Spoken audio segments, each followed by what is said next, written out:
Hi, and welcome. Guitar Gear with Angry Penguin, and episode 3. On Some Cultures 3. We're going to talk about overdrive. What the hell? I will tell you this right off the bat. It's not distortion. It can clearly easily get you to distortion, but you need to be kind of overdriven already, because there's not enough fizz and basically the distortion in an overdrive pedal. That's why they're listed separately on every website you've ever been on that sells pedals. They're two different breeds of animal. Distortion is more if you're running a clean amp or semi-clean amp, like not even on the verge, and you can get whatever thrashy metal tone you want out of it. Distortion makes that easy. Overdrive is a little more finesse. We'll talk about a few of the ones that I've played through, and who brought this on was I had a couple of people in my musical circle who wrote some of this stuff down that have been asking questions and not the same questions. So hopefully this will clear that up, and anybody else that may seek this knowledge or not have a full grasp of it, share this thing. So overdrive is to put it as one of my partners asked, and I'm going to answer him here.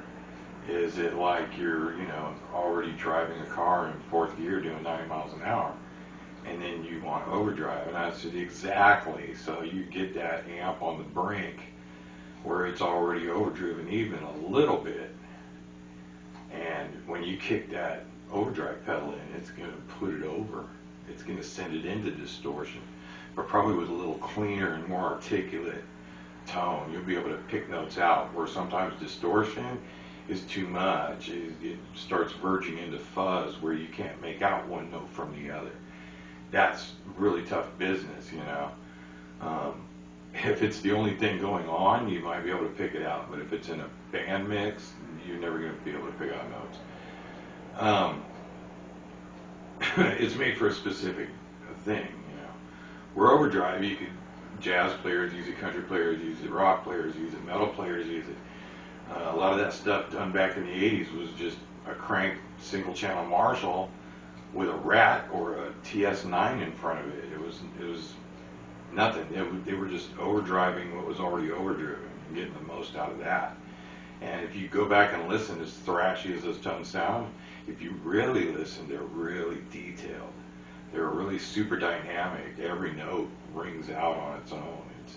It's quite an incredible thing. And that was all done with overdrive back then. So I wrote down a few of the different ones that there are that I've actually played through. I'm not going to tell you about anything I haven't played through. The big one, of course, is the Ibanez. The TS-808 is the original, and then the TS9 was the one that we all came to know and love. And there's modifications everywhere for those if you don't like what it sounds like already, which I figure if you don't like what it sounds like already, why buy it? And some of the mods are cool. Finicky. It's a finicky pedal. It runs on an op-amp chip. Basically, it's got like a little internal amplifier that takes that signal and boosts it up and then throws it through a series of electronics that slightly change the EQ.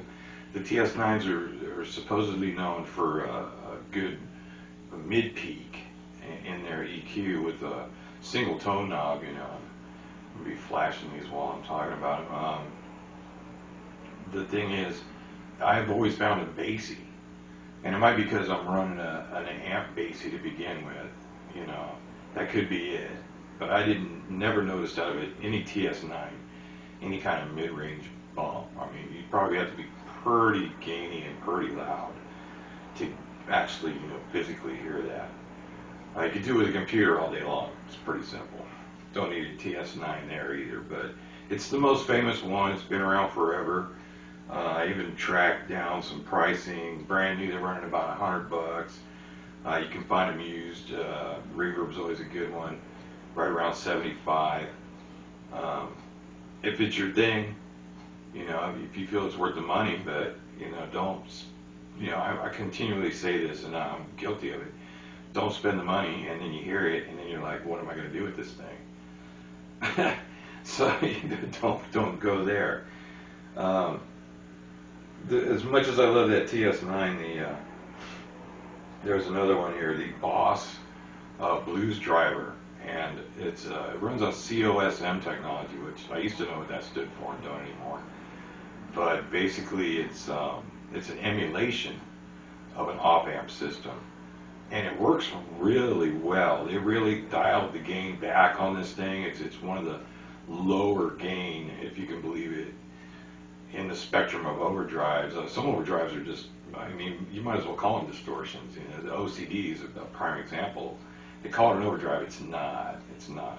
You can make it sound like an overdrive, but literally at 12 o'clock on the dial, it's a distortion. So go from there. But the old Blues Driver, it was one of Boss's first big pedals that really, you know, they really sold.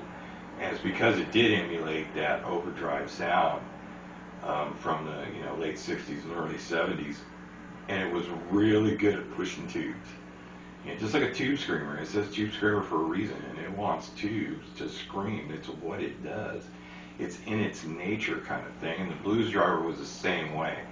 And I think the EQ on the Blues Driver, even though the gain wasn't as much, was way, way better. I mean, you could seriously dial in right where you wanted to peak out. You had full sweep on that tone up. And you can still get those. They're $100 new also. And this kind of blew me away. 85 on a used one. So they're actually commanding a little more money than the, you know, the Holy Grail TS9 there. Then we go to the DoD, and the DoD was what they call it, the Overdrive 250, and originally came in gray, and then they made them in yellow, and it was a simple two knob, just gain and volume. The EQ was wide open. It was one of the most natural sounding overdrives ever made. So much so that Ingve actually has his own version of it, and I've played both, and you can't tell the difference. I think what they did was they just put Ingve's name on the freaking pedal and said, here, you know, ship it. So on those, you can't find them new because they don't, I guess they don't make them anymore. They did make some reissues. I did see a lot of that on there. And the gray, well, the yellows and the grays are running about 150. And for the Ingve approved version, it's 110. So good for Ingve. One of the things I'm going to run back here on the TS09. One of the big things here was that tone-wise, it was like a needed thing, especially for blues. And I can see how that comes about, but a lot of those blues guys had some really nice rigs to run that pedal through.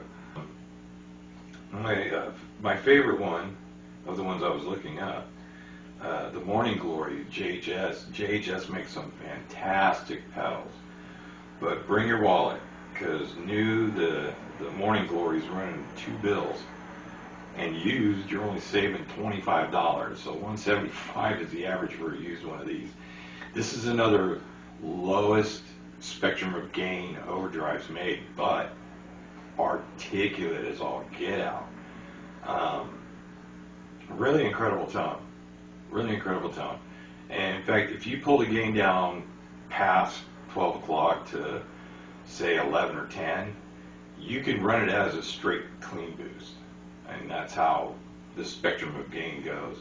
But full bore through something that's already heated up real nice, really sick sounds. Really good. Really good. Then we're going to run through a couple that are mine that I have here. One of them is on my big board, and that's a Full Audio Research. He has a shop on Reverb. This is basically a TS9 with all the modifications already in it. See, you don't modify the pedal you buy. You just buy one that's already got that circuitry in it. This is something I could have bought and done that with, but it was way cheaper and way easier to buy the unit as a unit. And there's tons of pedals just exactly like that out there. The other one is, this is one of the last pedals I personally built. It's a Love Pedal Overdrive clone, guitarpcb.com, and then a 2-stage clean boost from the same guitar PCB in one pedal. So the bottom 2 knobs are the boost, and then the top 4 is a Zen clone. What I liked about it was it gave that contour knob on the Zen. It really helped pick out those mids that you wanted to bring out. It was one of those reactionary, like a presence, like you could pull your dynamics really up in it. That one is one of my favorite pedals, and it's like the last one I've built. And then what we're going to run through today is my favorite overdrive of all time, and that is the Blackstone Appliances. That's all it's called. It's a MOSFET system, and basically it's almost like running through an old 70s phonograph stereo all in one combo. Not the tube kind, the MOSFET kind. It's a real beefy sound. It does kick the mid-range up. He did that internally. It's a 2-channel, and the only real drawback that I've ever seen on this thing is the light. It's a single tiny little LED. You'll see it. And it says it's got a brown channel. It says it on the face. Yeah, there. It says it brown and red channel. Well, what's funny is when it's in brown channel, it's more orange. It's not really brown. If they'd have done green or yellow or something, you know, it'd have been a real contrast. But it's orange. So a lot of times if you look down and you forgot where you left it on, it could be either one, because, you know, this button changes the channel back and forth, and the other one is just bypass, true bypass. Now, so that's the only thing is you got to click it and go, okay, is that orange or is that red? That's the only drawback. Everything about this pedal is just awesome. They deep set the knobs. You use a guitar pick basically to change your settings. I've had this one set this way since I bought it. I bought this one new from blackstoneappliances.com. He still sells them, and this is the newest version. I think he's in version 3 now. But the thing of what he did here was he got that overdrive almost that an amp can get, and made it more amp-like, where you can dial off your dynamics. So I'm going to show you later on. You can bring your volume down just a hair, not halfway, just to maybe 8, and clean up just beautifully, and not get a volume drop. Can't say enough about these. I did find one used. I found one on Reverb, and it's $200. It's $225 from the guy that makes them. You know what I mean? And they hold their value. You can see that. I don't know how long he's been making them. A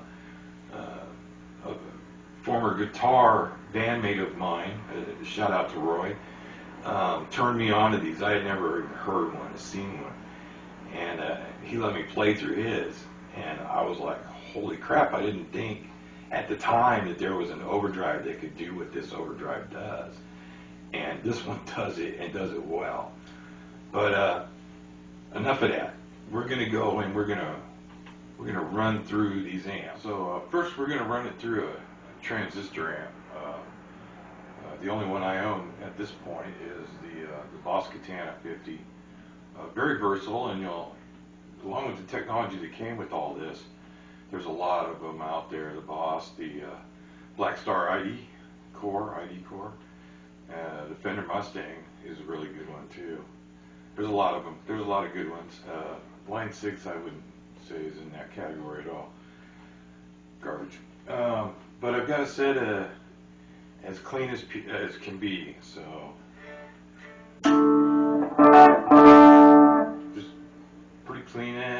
little bit of reverb.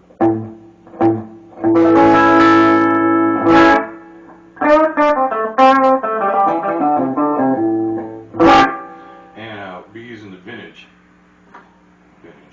Les Paul.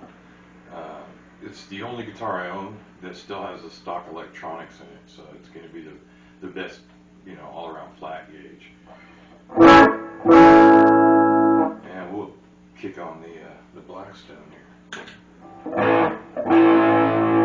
notice right away you get a little bit of a grind. It actually sounds decent through a transistor amp. MOSFET. And your single notes will come out just as clear, almost as if, there was nothing there.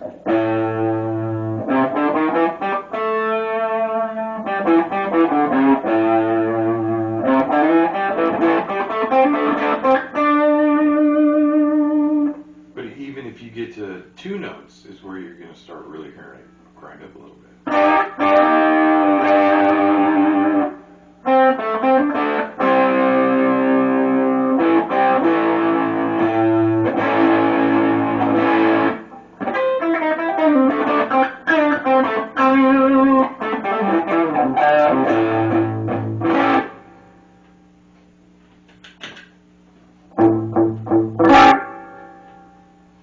It actually works good through those. Now, the only thing I would say in that scenario is the other part of the technology that comes along with these modeling amps is modeling pedals. And I can actually get a better, closer to tube sound out of the amp by itself without an external pedal. So my thing would be, why would you buy an Overdrive to run through a modeling amp? You wouldn't. It's already in there. Next we're going to move over to the 5 watt. Alright, so now we're plugged into an old mod kit that I built. It's a little 5 watt, 112AX preamp tube and one EL84 power amp tube. Straight 5 watts, no reverb, none, it's just in, out. 2-band EQ, you can see there's nothing to it. Now you can't crank the volume on this thing and get a little bit of natural overdrive, but tubes is the point we want to make compared to the transistor amp. Is I've got a much brighter tone already. Can you bring the tone down a little bit on that?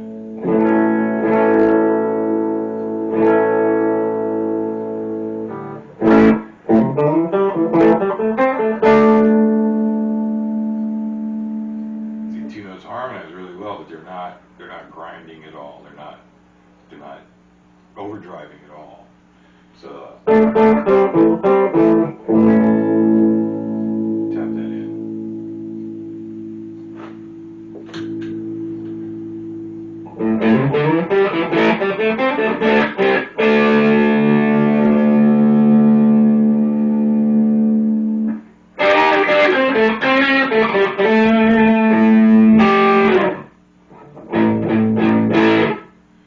Much grittier, much more ballsy, way better low end.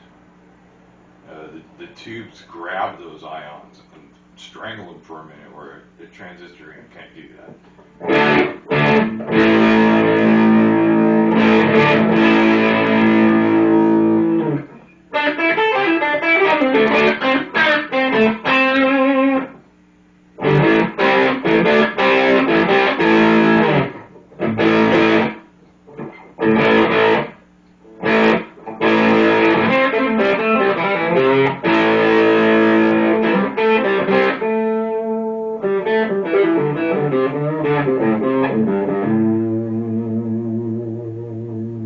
There's some Esger Trans amp on doing, and this pedal's actually helping with this being MOSFET, is you pull your dynamics back a little bit, hit the string not quite as hard, and everything will clean up on its own. You can pull the volume too, but picking is where it really is, because then when you dig in, it's more of an example of you speaking. It's more emotional, I guess.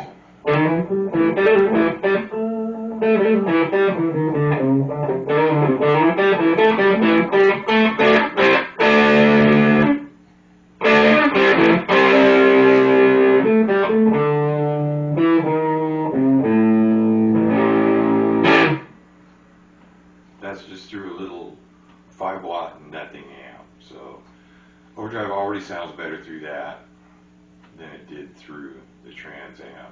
I mean, as far as my ears are telling me, and it didn't sound that terrible. If you've got one of those older Trans Amps, don't even bother putting a TS into the front end of it. It's not going to sound like what your brain is telling you your ear it wants to hear this tone. It's going to immediately say, no, that's not the tone. That's not it. So next we're gonna run it into the Black Star here. Okay, so now we're into the Black Star 60. If you've watched the previous video, you've heard my clean. It's not super clean, but it's clean.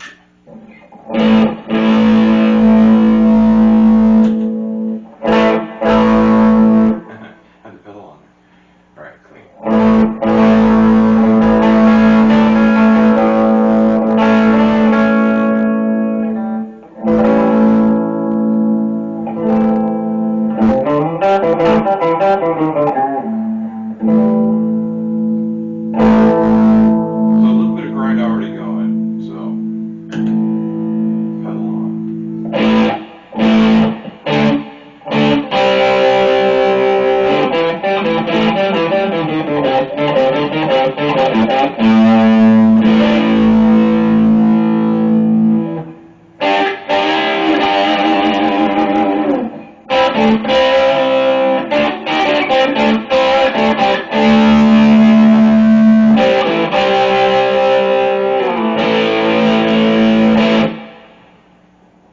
Getting into rock overdrive right there. It's more of a blues, but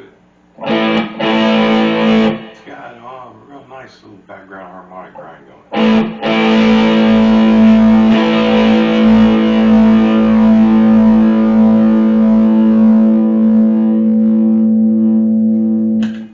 Now we're gonna roll this thing into overdrive, and we're gonna put that pedal on that.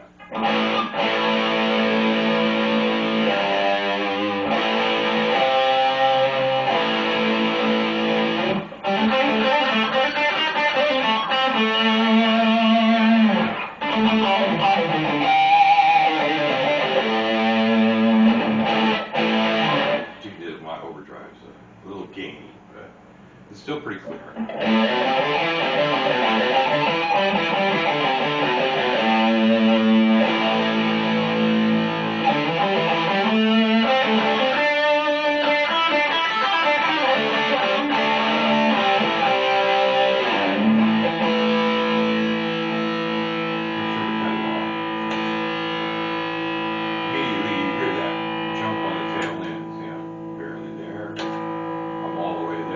Sustain is the first thing you're going to get putting overdrive in front of an overdriven amp, which is, as far as I'm concerned, its original intention.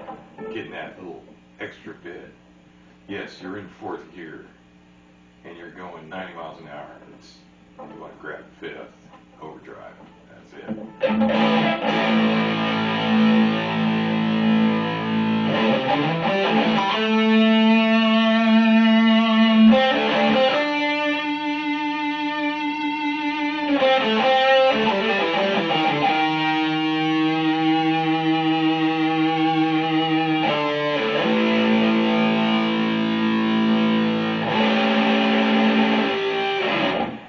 Still get that note articulation.